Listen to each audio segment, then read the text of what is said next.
Thanks, Teresa. Yes, it's been described as a deteriorating security environment. Companies like defense and security giant RTX are noting the increase in demand from countries beefing up their defense capabilities. Earlier, I spoke to Jeff Shockey, who is RTX's Senior Vice President for Global Government Relations, and he explained how geopolitics is now shaping their business.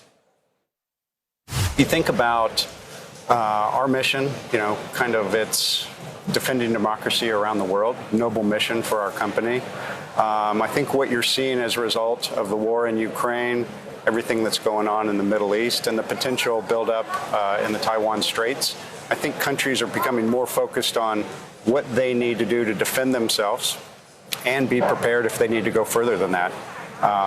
We're seeing, global demand, is really increasing, both in the U.S., with our allies and partners around the world. So absolutely. With the heightened national security concerns, as you've just mentioned, are defense deals harder to seal these days, given the geopolitical situation? No, I wouldn't say they're harder to seal at all. What the deals now require is, countries that are customers and partners are potentially looking for how we as RTX or other U.S. companies co-develop, co-produce, and co-sustain together so they can build up their defense and security ecosystem as well. So not harder to seal. We have to be more creative and understand the needs of our customers. We just did a large deal towards the end of the year with NATO and Germany and Romania on a GMT missile, which is the Patriot effector, where we're going to do co-production in Germany with German industry to meet their demand, but also build up their internal capacity. So it's deals like that where you're seeing more creativity. RTX has a substantial commercial aviation business in this part of the world, Asia Pacific. Yeah. Where are your biggest growth opportunities today? I think if you think about just our geared turbofan engine, we've got 17,000 engines, or 1,700 engines in the market. We've got a backlog of 11,000 around the world.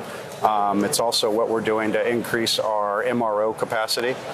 We just announced yesterday in Singapore a 2/3 expansion of our Eagle 2 facility, so we can do the MRO and the sustainment of the engines more efficiently, quicker, to make sure the fleets have what they need and our customers have what they need. As global defense priorities shifted, do you think, is RTX reassessing its portfolio when it comes to international markets, as they are very different from today, what it looked like 10 years ago? We're constantly reassessing what the marketplace is as a company, on the defense side in particular. Our biggest challenge, and the one that we attack most directly, is how do we meet the demand that's out there? If you think about our defense business, we've got a $78 billion backlog around the world, and it's making sure we're meeting the needs of our customers who rely on us for part of their security portfolio. So it's that. And then we have the same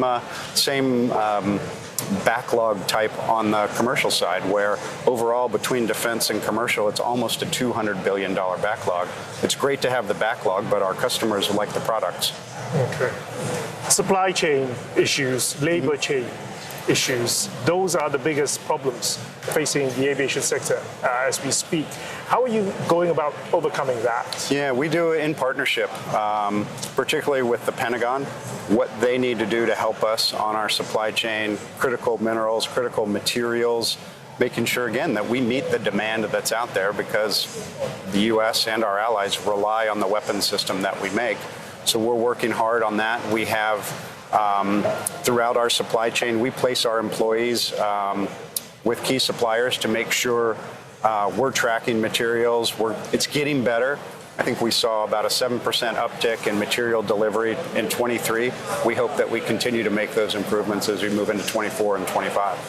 And of course, defense contractors like yourselves are raking in the profits. Are you reinvesting as well? I wouldn't say we're raking in the profits. A lot of people like to say that. I say we're absolutely reinvesting. I think as a company, between our own funding and government funding, we invest about $7 billion a year on research and development. So we're absolutely investing.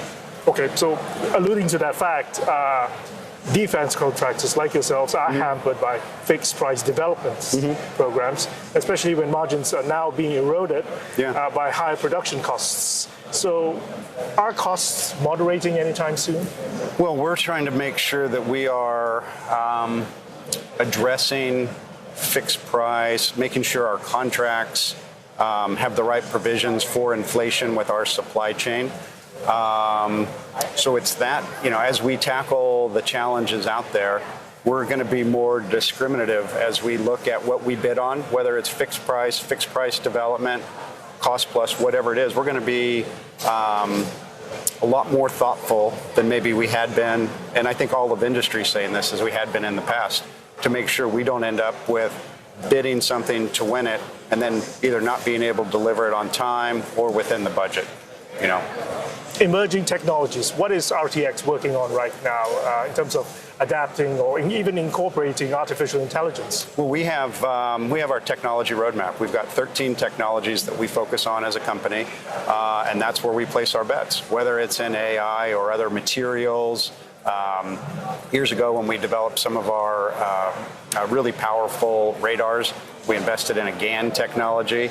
So we're constantly updating our roadmap, making sure we're placing the right bets and using the right resources. I talk about that $7 billion in R&D spending, making sure we're spending it wisely and in a way that's going to benefit us and our customers in the long run. Anything new that you're excited about?